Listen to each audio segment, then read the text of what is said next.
Southern tree bear a strange fruit, blood on the leaves and blood at the root, black bodies swinging in the southern breeze.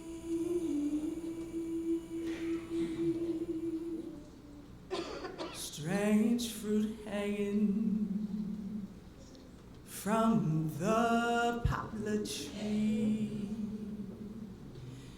Now in one photo he's laughing, and there is no cotton gin tied around his waist. He's not stretched into swollen limbs. His eyes are still hazel and bright like stars in uppercase. And ain't nobody gouged him out or shut him closed. And when he goes to school, he'll do a silly little dance with his arms and legs cocked out at odd angles, and his classmates are gonna laugh, and there will be no cotton gin tied around his waist. Pastoral scenes of the gallant South, the bulging eyes and the twisted mouths, scent of magnolia, sweet and fresh. Then the sudden smell of burning flesh. Now in this photo, he's proud of the hat on his head. You can see that by how straight his neck is, and his mama's in the photo and they got the same face. And his head is high and perfect, and ain't no bullet in it, and it will be months before there is one, and in those months, he is his mother's child, the smug and overfed man-child all Southern ladies love to cook for, 'cause he licks the plate clean, even if it's leftovers. He just eats and yes ma'ams and makes you giggle so much you got to shoo him out the kitchen just so you can get the pots clean. And he's breathing. And he's whole. And ain't no men dressed like midnight with sunless, unlaughing eyes, snatching him out the door, changing everything when neither of them asked to be anything other than laughing in the kitchen with the greens still simmering in the pot. Here is a fruit for the crows to pluck, for the rain to gather, for the wind to suck, for the sun to rot, for the trees to dry.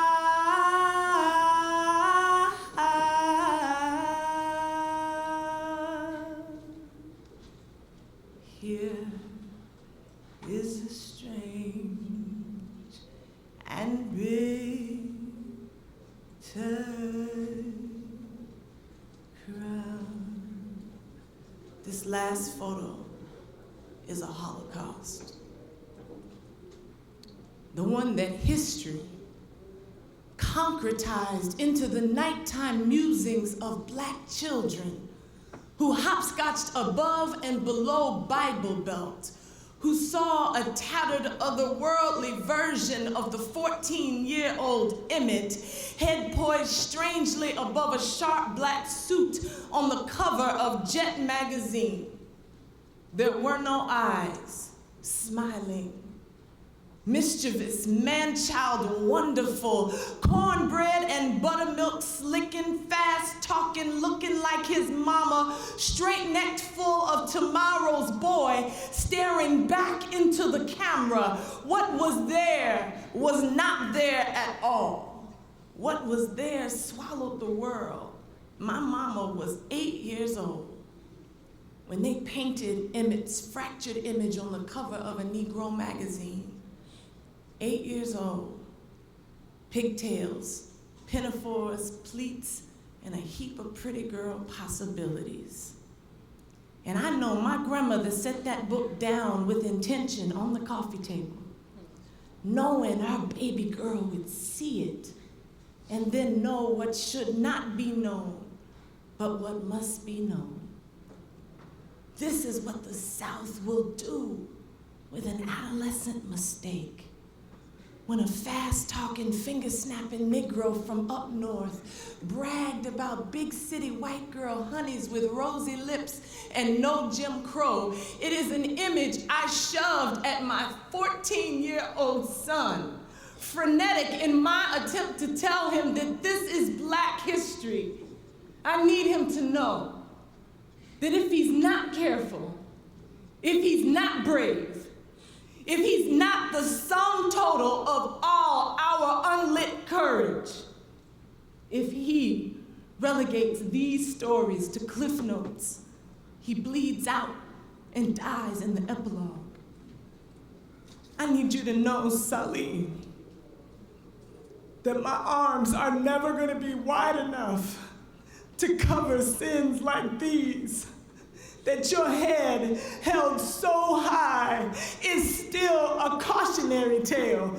But go on and do it anyway, son. Just go on and do it anyway and laugh and dance with your legs and arms cocked out in odd angles and slip by me and get the extra cornbread whenever you can, and be grateful that when you and your friends say something slick about the pretty blonde girl in the front row of algebra, you are permitted that levity after 400 years of midnights, necks decorated in nooses, plantations that dressed up terrorism in white lace gloves and mint julep. I tell my son to remember Emmett Till, to remember when his head was still high, his eyes still bright, to remember how he celebrated that new hat. I tell my son to remember that Emmett's mother loved him and almost could not recognize him when that last whistle left his throat. I tell my son